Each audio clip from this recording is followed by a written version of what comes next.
It's hard to take notice of your surroundings when there's bug guts and automaton limbs flying around in Helldivers 2. But take a closer look at the game and you just might catch some of Super Earth's most silly, strange, and savage details.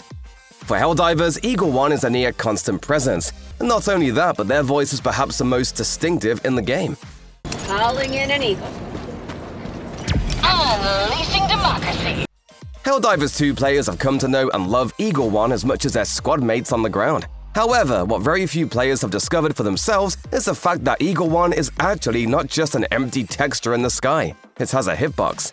As demonstrated in a video posted to the Helldivers subreddit by Apocryphia, if a player can get high enough in the air at exactly the right moment, Eagle One will plow right through their dead, or soon-to-be-dead body, and throw them even further. The devs likely wouldn't have gone through the trouble of giving the Eagle fighter a hitbox without good reason. Maybe a future mission will charge Helldivers with protecting Eagle One, lest they be shot down. A long-running meme in the Helldivers community involves the presence of shovels and forklifts throughout the game, with players jokingly attaching great significance to their presence in the game and even pretending to worship them. Arrowhead Game Studios even made a satirical video about them as a sort of acknowledgement of the meme. The developers went a step further within Helldivers 2 itself, though. A memorial statue can be found at the end of the tutorial mission on Mars. In front of the statue is a shovel, stabbed facing straight up into the dirt.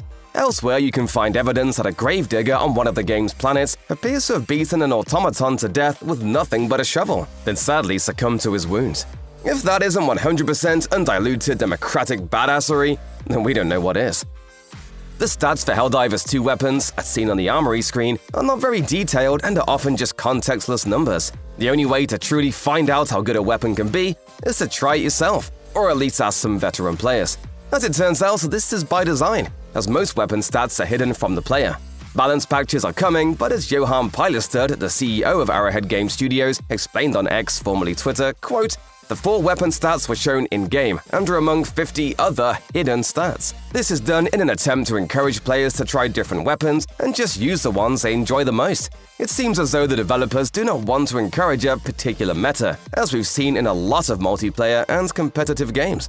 Instead, Arrowhead wants players to enjoy the game the way they want to, rather than force everyone into the same handful of boxes. This has been a consistent theme from the developers at Arrowhead, who seem very clear in the intent to make Helldivers 2 more fun and less about succeeding in missions or racking up the highest kill counts.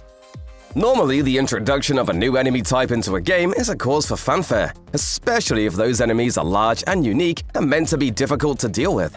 Helldivers 2 has not done that. In fact, they've gone in quite the opposite direction on multiple occasions. The first major example of this came with Shriekers, the flying terminids.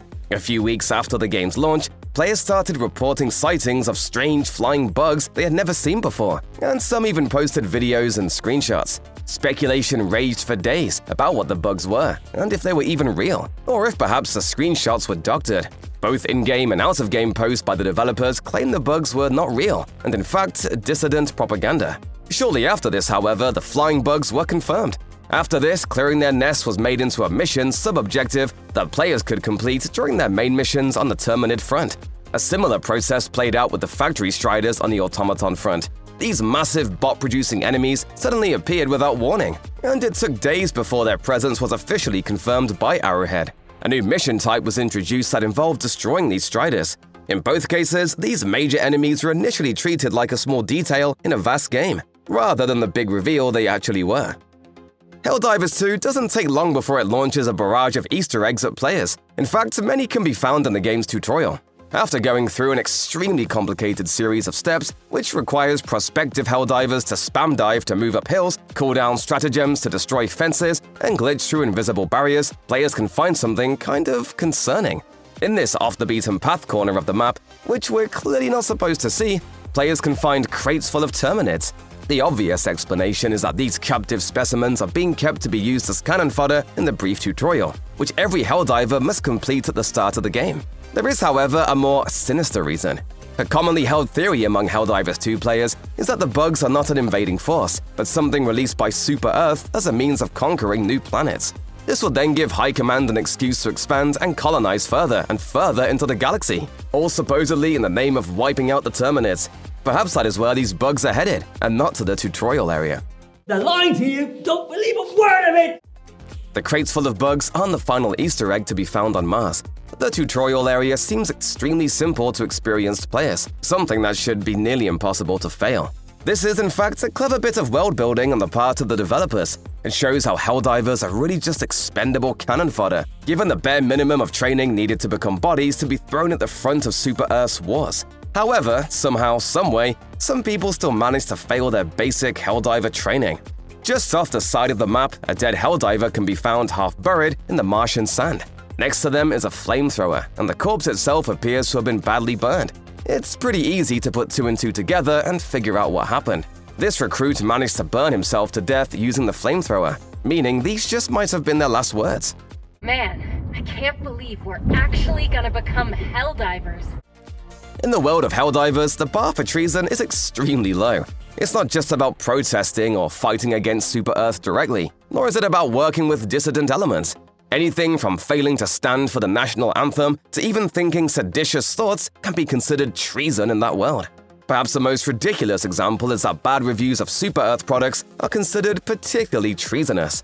Imagine being thrown in jail for your angry review of something you bought off Amazon. Apparently, this can happen in Helldivers. In the in-game shop, players can see a variety of reviews for the products on offer. These reviews are almost exclusively good, but every so often, a player might find a one-star review. They won't be able to see what it said though, or why the reviewer disliked the product. All they'll be able to see is that the negative customer's account is under review for treason. Helldivers is a capitalist dystopia indeed. They're coming for you. The only thing that can stop them? A strong economy!